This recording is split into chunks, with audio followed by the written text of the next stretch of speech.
Docteur, sikoyo pesi kombo po bana Congo ba voter bazela nini po bakende voter ba voter po na nini? Ba voter ngai po na musala ngana sala.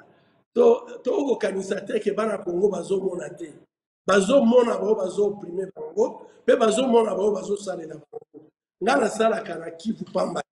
Na sala kana Congo mobimba. Pe ba mama ba yebi musala ngana sala. Ngana kanisi ba ko voter po ba yebi, nto ba ko voter. Ba ko voter po ba yebi ke ngana za kote na bango. Ngana bundaka na bango. Soki bazana pasi na yebi. Siko waebi oza na kazaka ya prix Nobel ya kimia siko kotika kazaka wana oto nini osala lango ndenge nini siko atoko mokonzi so ba voter nati yango te ngala ndisi tozama ba prix Nobel mingi o basi ba koma ba président de la République ya mboka na bango donc ngala kimia yango te ozolo bapeke bato bayebisio ke bakebisio ke makamba misala yango ezokende ya mapunami basali yango na ndenga mabe deja mais ondimika kokende ate eza na bacheli ba brique liboso na mabaku toko kende na si deja na annoncé bongo yokanisa na ozonga sima kasi Congo eza na pasi osala musala mingi na est kuna bitumbeza eloko nini olingi omemela bana ya Congo eloko nini ngo sala na Congo oina ni sala mite siko tango ngo koma président ngala kanisi kibia na Congo eko salema 30 ans donc 3 décennies à guerre en tout cas to mesana kana bitumba il faut que Congolais yepe ayebake aozana kimia aosala musala na ye pe azui intérêt à musalo ya zosala mais biso comme nga ko kima ko boma biso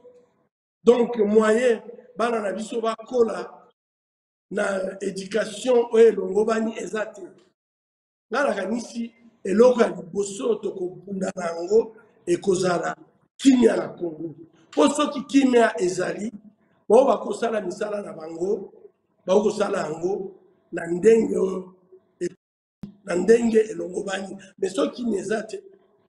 o osala investissement te classe ya bana eza mobulu makambo nyonso eza mobulu donc ngana kanisi biso programme na biso toloba yango armée banda kala ba conseil nyonso bapesaka biso ezalaka ke il faut que armée ezala réformer makambo wana batiaki ba rebelle bauti bamboka mipaya ati bango nde bakomi armée na biso lelo tozofuta conséquence yango makasi penza engana kanisi il faut que tozala na armée oyo ekoki tozala na police oyo ko protéger biso tozala na ba service de renseignement oyo ko prévenir bitumba et ça ngana kanisi ba congolais na capacité à kosala yango tozala na histoire moko ya une histoire glorieuse tobunda na Congo na ba pays na ba mboka mususu donc les autres communautés congolais ako ata ko protéger mboka na été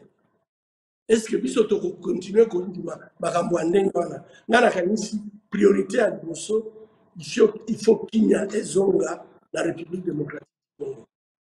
Dernière question, tomoni ba candidat en fait na gambo moko ba gouvernement nyonso baza sima ya mokonzi wazana esika bongo bo opposant pe ba kombo ikomi ebele bo sala ndeni bo kendika bongo disperser to boko sala ndenge nini sinon te opposition boko zala émietté te ngana nisi na sina lobby ba nyonso baza na pasi na ndenge moko na biso ezobeba bo baza na pasi na ndenge bokambi mboka na biso eza kobongisa te baya tosangana pour en tout cas tozala na capacité